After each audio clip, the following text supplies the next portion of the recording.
এবার আল্লাহ রাব্বুল আলামিন কি করলেন? আল্লাহ পাক এই মহাবিশ্ব সৃষ্টি করলেন। হুয়াল্লাযী খালাকাস সামাওয়াতি ওয়াল আরদ ফি সিত্তাতি আইয়াম। কয় দিনে? আল্লাহ পাক পুরো মহাবিশ্ব সৃষ্টি করলেন কয় দিনে? আমাকে বলেন তো, মহাবিশ্বকে আল্লাহ পাক ঘৃণা করে সৃষ্টি করেছেন না ভালোবেসে? তাহলে আল্লাহ পাক কি ভালোবাসার সত্তা নয়? আল্লাহ রাব্বুল আলামিন কি ভালোবাসেন না? আল্লাহ পাকের একটা নামই হচ্ছে গফুর আল ওয়াদুদ, ওয়া হুয়াল গফুরুল ওয়াদুদ। আল্লাহ পাক হচ্ছেন ক্ষমাশীল, পরম ক্ষমাশীল এবং প্রেমময়। আল্লাহ পাক তার নাম দিয়েছেন আল ওয়াদুদ, মানে প্রেমময়। আল্লাহ পাক ভালোবাসেন কি না? তাহলে এই পুরো মহাবিশ্ব সৃষ্টি করে আল্লাহ পাক কি মহাবিশ্বের মধ্যে ভালোবাসা ছড়িয়ে দেন নাই? আল্লাহ রাব্বুল আলামিন 6 দিনে মহাবিশ্ব সৃষ্টি করে মহাবিশ্বের সব জায়গায় যার যার কাজ তাকে বুঝিয়ে দিলেন। কোন গ্রহ কি কাজ করবে, কোন সৌরজগৎ কেমন করে চলবে, দুনিয়া কিভাবে ঘুরবে, সূর্য কিভাবে উঠবে, চাঁদ কিভাবে আসবে, কোন মাখলুক কি কাজ করবে, ফেরেশতাদের কাজ কি হবে, ইত্যাদি ইত্যাদি। আল্লাহ পাক সমস্ত কাজ বুঝিয়ে দিলেন। সূরা আলিফ লাম মিম সেজদা, হামিম সেজদার মধ্যে আছে, পড়ে দেখবেন। আল্লাহ পাক পুরো মহাবিশ্বের দায়িত্ব বন্টন করে দিলেন। এবার আল্লাহ রাব্বুল আলামিন কি করলেন শোনেন। আল্লাহ রাব্বুল আলামিন বলছেন, এই পুরো মাখলুক কায়নাত সৃষ্টি করার পর আল্লাহ পাক তার রহমতকে 100 ভাগে ভাগ করলেন। কত ভাগে? আল্লাহ পাকের দয়া, রহমত, ভালোবাসাকে 100 ভাগে ভাগ করলেন। ভাগ করে এক ভাগ, মাত্র এক ভাগ আল্লাহ পাক পুরো মহাবিশ্বে ছড়িয়ে দিলেন। বলেন সুবহানাল্লাহ। বাকি 99 ভাগ রহমত আল্লাহ পাক তার কাছে রাখলেন। এই এক ভাগ ভালোবাসার কারণেই, এই যে সন্তান কান্না করলে মায়ের বুক ফেটে যায়, সন্তান অসুস্থ হলে বাবার বুক ফেটে যায়, যেই বাবা সহজে চোখের পানি কাউকে দেখায় না, সেই বাবা জায়নামাজে দাঁড়িয়ে চোখের পানি ছাড়তে থাকে। এই এক ভাগ রহমতের কারণে আমরা দেখি যে রাস্তার কুকুর পর্যন্ত তার বাচ্চাকে চাটে, আদর করে, মহব্বত করে। এই এক ভাগ রহমতের কারণে আমরা আমাদের স্ত্রীদেরকে মহব্বত করি, স্ত্রীকে সুখে রাখার জন্য জীবনটা পর্যন্ত বিলিয়ে দেয়। সকাল থেকে রাত পর্যন্ত কোনো ক্ষেত্রে হারাম পথে যেতেও দ্বিধা করি না, স্ত্রী সন্তান সুখে থাক এই আশায়, তাই না ভাই? এই এক ভাগ রহমতের কারণে গাভী দেখবেন, গাভী তার বাচ্চাকে প্রসবের পর চাটে, গাটা চেটে পরিষ্কার করে দেয়। এই এক ভাগ রহমতে পুরো কায়নাত টিকে আছে। আর নবী সাল্লাল্লাহু আলাইহি ওয়াসাল্লাম বলছেন, বাকি 99% রহমত আল্লাহ পাক তার কাছে রেখেছেন। এই রহমত এবং ভালোবাসা দিয়ে আল্লাহ পাক কিয়ামতের মাঠে মানুষকে মাফ করবে ইনশাআল্লাহ। তার মানে বলেন আল্লাহু আকবার। তার মানে আমরা আশা করতে পারি ইনশাআল্লাহু তাআলা আমরা আল্লাহর জান্নাত পাবো ইনশাআল্লাহ। পাবো কি না? শুধু একটা কাজ যদি উম্মত করতে পারে জান্নাত পাবে। বলে দিব কোনটা? অনেক কাজই আছে, কিন্তু স্পেশাল একটা কাজ, একটা। আল্লাহ রাব্বুল আলামিন মেরাজের রাতে তার নবীকে উঠিয়ে নিয়েছিলেন, উঠিয়ে নিয়ে কাছে নিয়ে আসছেন, একদম কাছে, আর যে আরশের কাছাকাছি। নবী সাল্লাল্লাহু আলাইহি ওয়াসাল্লাম বলছেন, ওই সময় তার উপর 3টা স্পেশাল ওহী করা হয়েছে। কয়টা? 3টা। একটা হচ্ছে 50 ওয়াক্ত নামাজ। কত ওয়াক্ত? এটা কমতে কমতে কমতে কত ওয়াক্ত হয়েছে? 5। 5কেও কমানোর জন্য কোন নবী বলছিলেন? মুসা আলাইহিস সালাম বলছেন 5ও পারবে না, কমাই নিয়ে আসেন। 5ও যে পারবে না, মুসা আলাইহিস সালাম কেমন করে জানলেন? তার উম্মত 2 ওয়াক্ত নামাজ ফরজ। কয় ওয়াক্ত নামাজ ফরজ ছিল?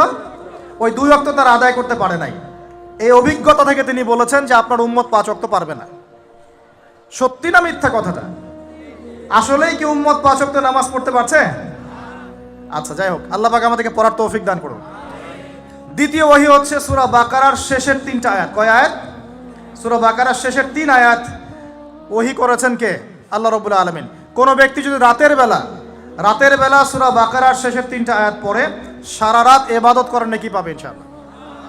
আর 3 নাম্বারটা হচ্ছে স্পেশাল, সেটা হচ্ছে আল্লাহ পাক বলেছেন, হে মুহাম্মদ সাল্লাল্লাহু আলাইহি ওয়াসাল্লাম, বলেন সাল্লাল্লাহু আলাইহি ওয়াসাল্লাম, তোমার উম্মতের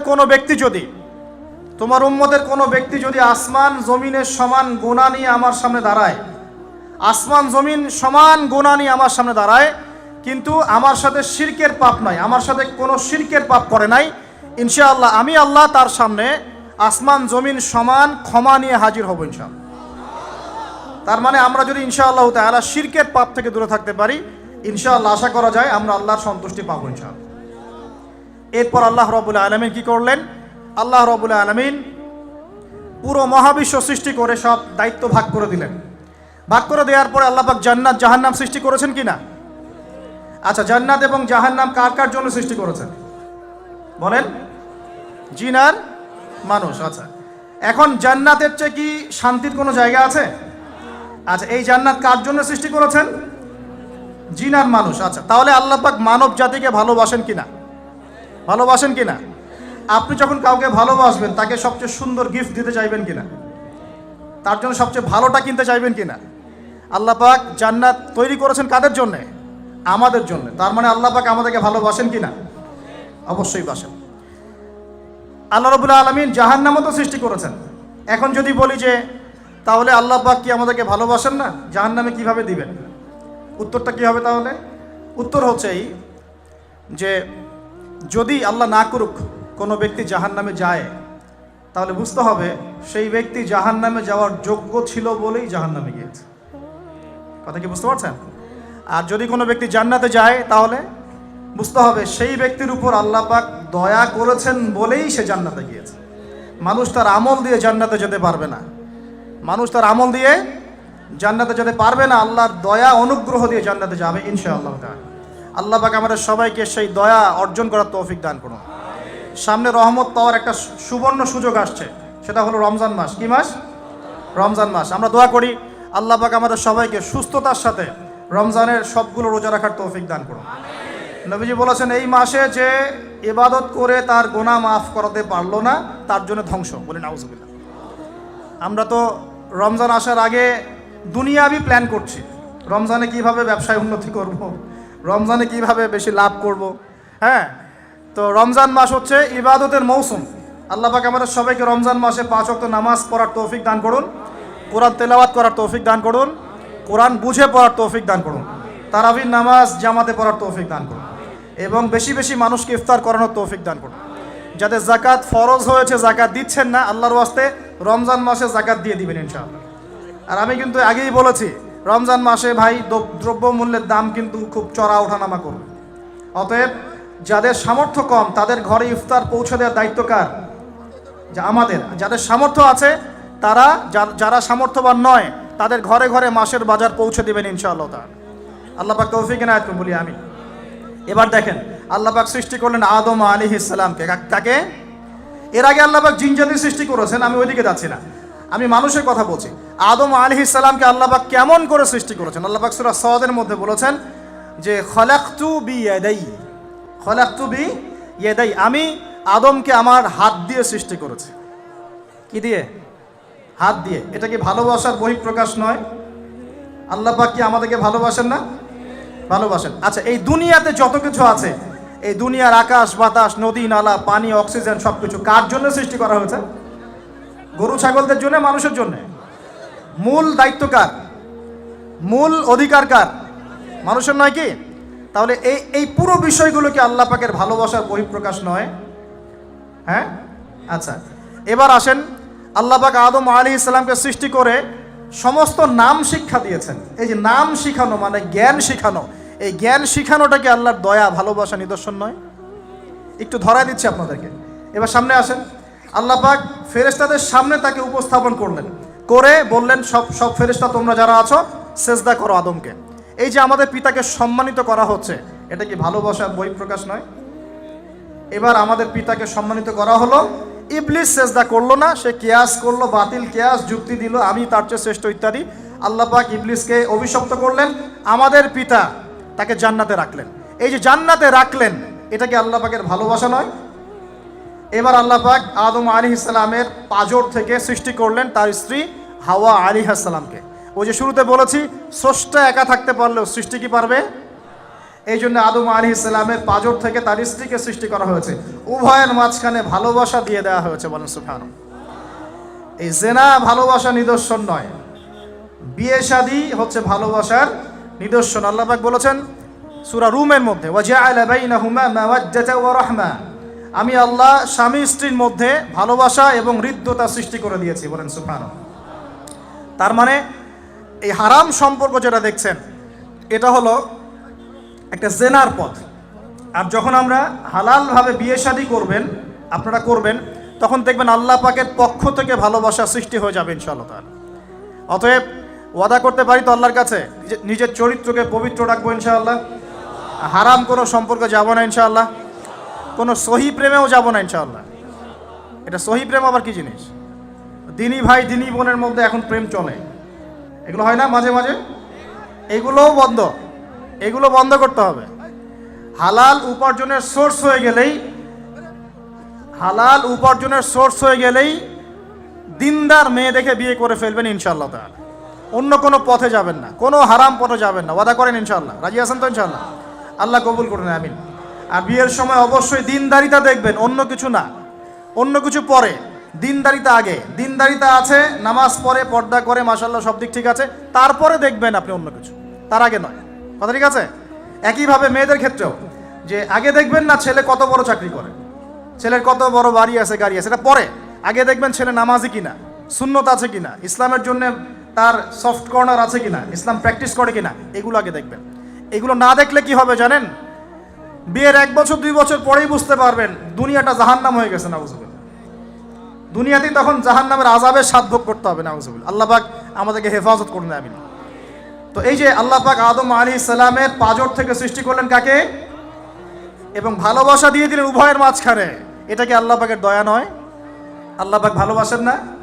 এবার দেখেন, গাছের কাছে যেতে নিষেধ করলেন। আমি কিন্তু শর্ট করে বলছি, গাছের কাছে যেতে নিষেধ করলেন, তোমরা জান্নাতে থাকো, খাও, যা ইচ্ছা করো, কিন্তু ওয়ালা তাকরাবা হাদিহি শাজারা, এই গাছের কাছেও যাবে না। একটা পরীক্ষা, জাস্ট একটা পরীক্ষা। এখানে কিন্তু বলা হচ্ছে গাছের কাছেও যাবে না, বলা হচ্ছে না যে গাছের ফল খাবে না। ঠিক যেমন আল্লাহ বলেছেন তোমরা জেনার কাছেও যাবে না, আল্লাহ পাক কিন্তু বলেন নাই জেনা করবে না, আল্লাহ পাক বলেছেন তোমরা জেনার কাছেও যাবে না। তো এখান থেকে আমরা এই হুকুমটার কঠোরতা বুঝতে পারি। তো প্রিয় ভাইরা, এখানে আমাদের পিতামাতা শয়তানের প্রলোভনে পড়ে গেলেন। কেন পড়লেন? শয়তান ওয়াসওয়াসা দিল যে আমি কি তোমাদেরকে এমন গাছের কথা বলে দিব যে গাছের কাছে গেলে বা যার ফল খেলে তোমরা চিরস্থায়ী জীবন পাবে এবং তোমরা ফেরেশতা হয়ে যাবে, এরকম কথা বলবো, এবং তোমরা কোনোদিন মরবে না। হাল আদুল্লুকা আলা শাজারাতিল খুলদি ওয়া মুলকিন লা ইয়াবলা, এই দুটো ওয়াসওয়াসা, চিরস্থায়িত্বের ওয়াসওয়াসা এবং অমরত্বের ওয়াসওয়াসা দিয়ে আমাদের পিতামাতাকে নিয়ে গেল। এখন আমাদের পিতামাতা কি ফল খেয়েছিলেন কি খান নাই? আচ্ছা, এখন আল্লাহ পাকের দৃষ্টিতে অন্যায় হয়েছে কিনা? এরপরে আমাদের পিতামাতা কি করলেন? বললেন রব্বানা যালামনা আনফুসানা ওয়া ইল্লাম তাগফির লানা ওয়া তারহামনা লানাকুনান্না মিনাল খাসিরিন। এই যে দোয়াটা তারা করলেন, এই দোয়াটা করার পরে আল্লাহ পাক কি তাদেরকে মাফ করে দিয়েছেন কি দেন নাই? বলেন, কথা বলেন। আল্লাহ পাক মাফ করে দিয়েছেন কি দেন নাই? এই যে অন্যায় করার পরেও আল্লাহ যে ক্ষমা করে দেন, মানে গুনাহ করার পরেও যে আদম সন্তানকে আল্লাহ পাক মাফ করে দেন, এটা কি আল্লাহ পাকের রহমত, দয়া কি নয়? আচ্ছা, এটা আল্লাহ পাকের নিদর্শন ছিল ভালোবাসার। এরপর আল্লাহ পাক দুনিয়াতে পাঠিয়ে দিলেন, কারণ এটা পরীক্ষা। দুনিয়াটা পরীক্ষার জায়গা, পরীক্ষা দিচ্ছি আমরা এখানে। এখন পরীক্ষার ক্ষেত্রে কি আল্লাহ পাক আমাদেরকে একা ছেড়ে দিয়েছেন? আল্লাহ পাক কি আমাদেরকে একা ছেড়ে দিয়েছেন? না, আল্লাহ পাক দুনিয়াতে পাঠিয়ে আমাদেরকে গাইডলাইন দিয়েছেন কিনা, কিভাবে চলতে হবে, কি করা যাবে কি করা যাবে না, কিভাবে চলবো কিভাবে চলবো না। আল্লাহ পাক কি ওহী নাজিল করেছেন কিনা? এই ওহী নাজিল করাটা কি আল্লাহ পাকের রহমত কিনা, আল্লাহ পাকের দয়া কিনা, ভালোবাসা কিনা? আল্লাহ পাক কি একা ছেড়ে দিয়েছেন না নবী রসুল পাঠিয়েছেন? এই যে নবী রসুলদেরকে পাঠিয়েছেন, এই নবী রসুলগণ কি আল্লাহর পক্ষ থেকে রহমত কিনা? বলেন। না হলে আমরা কি করতাম? দুনিয়াতে কেমন করে চলতাম, কিভাবে পথ খুঁজে পাইতাম, কেমন করে ইবাদত করতাম, আমরা কি জানতে পারতাম? আল্লাহ পাক রহম করে, ভালোবেসে, দয়া করে নবী রসুল পাঠিয়েছেন, আসমানি কিতাব পাঠিয়েছেন, বলেন সুবহানাল্লাহ। এখন এই নবীদের সিলসিলায় আল্লাহ পাক যে সর্বশেষ নবী মুহাম্মদ সাল্লাল্লাহু আলাইহি ওয়াসাল্লামকে পাঠিয়েছেন, এইটা দয়া কিনা? এটা আল্লাহ পাকের দয়া নয়? আল্লাহ পাকের রহমত নয়? আল্লাহ পাক কি বলেন নাই যে তিনি হচ্ছেন রাহমাতুল লিল আলামিন, তিনি পুরো বিশ্ব জগতের রহমত নয় কি? আচ্ছা, এখন আমাদেরকে যে আল্লাহ পাক নবী মুহাম্মদ সাল্লাল্লাহু আলাইহি ওয়াসাল্লামের উম্মত বানালেন, এটা কি আরো বড় রহমত কিনা? বলেন তো। জান্নাতে যাবে 120 কাতার মানুষ। কত কাতার? 120 কাতার মানুষ ইন টোটাল জান্নাতে যাবে। তার মধ্যে উম্মতে মুহাম্মাদের কত কাতার জানেন? 80 কাতার। কত কাতার? বলেন সুবহানাল্লাহ। তাহলে এটা কি আল্লাহ পাকের দয়া নয়? আল্লাহ আমাদেরকে ভালোবাসেন না? আচ্ছা, আল্লাহ পাক যে আমাদের কাছে তাওরাত, জাবুর, ইনজিল না পাঠিয়ে আল কোরআনের মতো কিতাব পাঠিয়েছেন, যে কিতাবে সমস্ত সমাধান আছে, এটা আল্লাহ পাকের রহমত, দয়া নয়, ভালোবাসা নয়? আচ্ছা, এখন আল্লাহ পাক দুনিয়াতে চলার জন্য আমাদেরকে জীবন দিয়েছেন, হায়াত দিয়েছেন, সুস্থতা দিয়েছেন, পরিবার দিয়েছেন, আমাদের ব্যবসা বাণিজ্য দিয়েছেন, আমাদের স্ত্রী সন্তান দিয়েছেন, আমাদেরকে চলাফেরা করার ক্ষমতা দিয়েছেন। একটা চোখ নষ্ট হয়ে গেলে বুঝতে পারে মানুষ যে কত কষ্ট হচ্ছে, একটা পা না থাকলে বুঝতে পারে কত কষ্ট হচ্ছে। এই করোনার সময় যারা শ্বাস নিতে পারে নাই তাদের কত কষ্ট হয়েছে। সুস্থ আছি, সুন্দর আছি, পরিবার আছে, আল্লাহ রিজিক দিচ্ছেন, 3 বেলা খাওয়াচ্ছেন, কাপড় দিচ্ছেন, শিক্ষার ব্যবস্থা করছেন, ইবাদত করার সুযোগ দিচ্ছেন, গুনাহ করলেও আবার মাফ করে দিচ্ছেন। এই সব কিছুকে আল্লাহ পাকের ভালোবাসা নয়? এই ভালোবাসাগুলো কি নিঃস্বার্থ ভালোবাসা না স্বার্থ ভিত্তিক ভালোবাসা? এই আল্লাহ পাকের কোনো স্বার্থ আছে? আল্লাহ পাক আমাদের কাছে কিছু চান? রিজিক চান? টাকা পয়সা চান? আল্লাহ পাকের যদি ইবাদত করে আমরা ছেড়ে দেই, আল্লাহর কোনো ক্ষতি হবে? আমরা ইবাদত করে ভাসিয়ে ফেললাম, আল্লাহর কোনো লাভ আছে? আল্লাহ পাকের শক্তি কি আরো বেড়ে যাবে না কমবে? নাকি যেমন আছে তেমনই থাকবে? আল্লাহ রাব্বুল আলামিনের শান শওকত কি আরো বেড়ে যাবে, নাকি আল্লাহ পাকের শান শওকত কমে যাবে? আল্লাহ রাব্বুল আলামিন যেমন, আল্লাহ পাক তেমনই থাকবেন, তাই নয় কি? আল্লাহ পাকের যে বিশাল খাজানা আছে, আমরা যদি ইবাদত করে ভাসিয়ে ফেলি, খাজানা কি বেড়ে যাবে? আমরা যদি সবাই ইবাদত করা ছেড়ে দেই, খাজানা কমে যাবে? আল্লাহ পাকের কোনো স্বার্থ আছে আমাদের ভালোবাসার? কোনো স্বার্থ নাই। তাহলে আল্লাহ পাক এই পুরো বিশ্ব জগৎ সৃষ্টি করেছেন নিঃস্বার্থভাবে, তার স্বার্থ ছাড়া। এত অসংখ্য নেয়ামতে আমাদেরকে ভর্তি করে রেখেছেন আমাদের স্বার্থে, তার কোনো স্বার্থ নাই। কোনো স্বার্থ আছে? এই পরীক্ষায় পাশ করলে আমরা আবার জান্নাতে যাব ইনশাআল্লাহ। ওই জান্নাতে যাওয়ার পরে কি আমাদের স্বার্থ থাকবে না আল্লাহ পাকের স্বার্থ থাকবে? সুবহানাল্লাহ। এই এতটুকু যদি বুঝতে পারি, আল্লাহ পাক একমাত্র সত্তা যিনি আমাদেরকে প্রকৃত অর্থে ভালোবাসেন। বাকি যত কিছু আছে আমাদের চারপাশে, এই ভালোবাসাগুলোর পিছনে একটা একটা স্বার্থ থাকে। আলামিন আমাদেরকে পৃথিবীতে একা একা ছেড়ে দেননি, পৃথিবীতে পাঠিয়ে দিয়ে আল্লাহ পাক আমাদেরকে আসমানি কিতাব দিয়েছেন। কি দিয়েছেন? প্রত্যেক যুগে যুগে আসমানি কিতাব এসেছে, তাওরাত, জাবুর, ইনজিল, কোরআন এসেছে। আগেকার আসমানি কিতাবগুলো কি এখন চলবে না চলবে না? আগেকার আসমানি কিতাবগুলো কি এখন চলবে না চলবে না? যখন থেকে নবী মুহাম্মদ সাল্লাল্লাহু আলাইহি ওয়াসাল্লাম নবী হয়েছেন এবং তার উপরে কোরআন নাজিল হয়েছে, এখান থেকে নিয়ে কিয়ামত পর্যন্ত অন্য কোনো আসমানি কিতাব কেউ মানলে কি চলবে না চলবে না?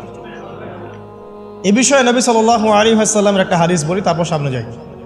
একদিন নবী সাল্লাল্লাহু আলাইহি ওয়াসাল্লামের সামনে ওমর রাদিয়াল্লাহু আনহু বসে আছেন। কে বসে আছেন? ওমর রাদিয়াল্লাহু আনহু নাম তো জানেন, ইসলামের দ্বিতীয় খলিফা। নবীজিকে বলছেন যে তাওরাতে কিছু সুন্দর কথা আছে ইয়া রাসূলুল্লাহ। এই কথা বা এই স্টেটমেন্ট শোনার সাথে সাথে নবী সাল্লাল্লাহু আলাইহি ওয়াসাল্লামের চোখ মুখ রাগে লাল হয়ে গেল। হাদিসটা মিশকাতে আছে। রাগে লাল হয়ে নবী সাল্লাল্লাহু আলাইহি ওয়াসাল্লাম বলছেন যে ইয়া ওমর, হে ওমর, তুমি আমার সামনে তাওরাত পড়ছো? জেনে রাখো, লাউ কানা মূসা হাইয়ান, যদি মূসা আলাইহিস সালাম এখন জীবিত থাকতো। তাওরাত কার উপর নাজিল হয়েছে? মূসা। তাওরাত পড়ছো আমার সামনে, তাওরাত যার উপর নাজিল হয়েছে সেই মূসা আলাইহিস সালাম যদি জীবিত থাকতো এখন, ফাত্তাবা'তুমুহু, আর তোমরা আমাকে বাদ দিয়ে তার অনুসরণ করতে, ওয়া তারাকতুমুনি, আমাকে ছেড়ে দিতে, লা দালালতুম আন সাওয়াইস সাবিল, তাহলে তোমরা অবশ্যই পথভ্রষ্ট হয়ে যেতে। তাওরাত পড়ছো, এখন যদি মূসা আলাইহিস সালামও জীবিত থাকতো আর তোমরা আমাকে বাদ দিয়ে নবী মূসার অনুসরণ করা শুরু করতে, তোমরা অবশ্যই জাহান্নামী হয়ে যেতে। লাউ কানা মূসা হাইয়ান, যদি মূসাও জীবিত থাকতো এখন, আবার যদি জীবিত করা হয় আলাইহিস সালাম, লাত্তাবা'নি, অবশ্যই তাকে আমার অনুসরণ করতে হবে। এটা কি বুঝতে পারছেন? এই কারণে শেষ জামানা যখন ঈসা ইবনে মারইয়াম আসবেন, তিনি নতুন কোনো শরীয়ত নিয়ে আসবেন না। কি নিয়ে আসবেন? তিনি মুহাম্মদ সাল্লাল্লাহু আলাইহি ওয়াসাল্লামের অনুকরণ রূপেই পৃথিবীতে আসবেন ইনশাআল্লাহ। তো আল্লাহ পাক আমাদেরকে দিয়েছেন আল কোরআন, এবং কোরআন এর ব্যাখ্যা হচ্ছে হাদিস। নবী সাল্লাল্লাহু আলাইহি ওয়াসাল্লাম বিদায় হজের ভাষণে বলেছেন, এই হাদিসটা খুব ভালো করে মনে রাখবেন। তিনি বলেছেন যে তারাকতু ফিকুম আমরাইন, আমি তোমাদের মাঝে মাত্র দুটা বস্তু ছেড়ে যাচ্ছি। কয়টা বস্তু? দুটা বস্তু। লান তাদিল্লু মা তামাসসাকতুম বিহিমা, তোমরা কোশ্চিনকালেও পথভ্রষ্ট হবে না যতদিন পর্যন্ত এই দুটাকে আঁকড়ে ধরে থাকবে। ঠিক আছে? তোমরা কোশ্চিনকালেও পথভ্রষ্ট হবে না যতদিন পর্যন্ত এই দুটাকে তোমরা শক্ত করে আঁকড়ে ধরে থাকবে। অন্য হাদিসে আছে দাঁতের মারি দিয়ে কামড়ে থাকবে। আপনি সামনের দাঁত দিয়ে কিছু কামড়াতে গেলে কিন্তু টান দিলে ছিঁড়ে যাবে না? দাঁতের মারি দিয়ে যদি শক্ত করে ধরেন, এত সহজে কিন্তু টান দিলে ছিঁড়বে না। এই জন্য নবীজি বলছেন সাল্লাল্লাহু আলাইহি ওয়াসাল্লাম দাঁতের মাড়ি দিয়ে কামড়ে ধরে থাকবে কোরআন এবং সুন্নাহকে। সেই দুটো বস্তু কি নবী সাল্লাল্লাহু আলাইহি ওয়াসাল্লাম বলছেন, একটা হচ্ছে কিতাব আল্লাহ, আল্লাহ পাকের কিতাব মানে কি আল কোরআন, ওয়া সুন্নতি নবীহি মানে নবীর সুন্নাত অর্থাৎ হাদিসগুলো। কোরআন এবং সুন্নাহ মিলে ইসলাম, এই ইসলামটাই হচ্ছে আল্লাহ রাব্বুল আলামিনের মনোনীত সর্বশেষ দিন, সর্বশেষ টেস্টিমেন্ট। মানে আদম আলাইহিস সালামও তো মুসলিম ছিলেন, নূহ আলাইহিস সালামও মুসলিম ছিলেন, ঈসা আলাইহিস সালাম, মূসা আলাইহিস সালাম, ইব্রাহিম আলাইহিস সালাম, এই যে লক্ষ লক্ষ নবী রাসূল তারা মুসলিম ছিলেন না? সবাই মুসলিম ছিলেন, কিন্তু সর্বশেষ যে বিধিবিধানগুলো আল্লাহর পক্ষ থেকে এসেছে সেটা কি?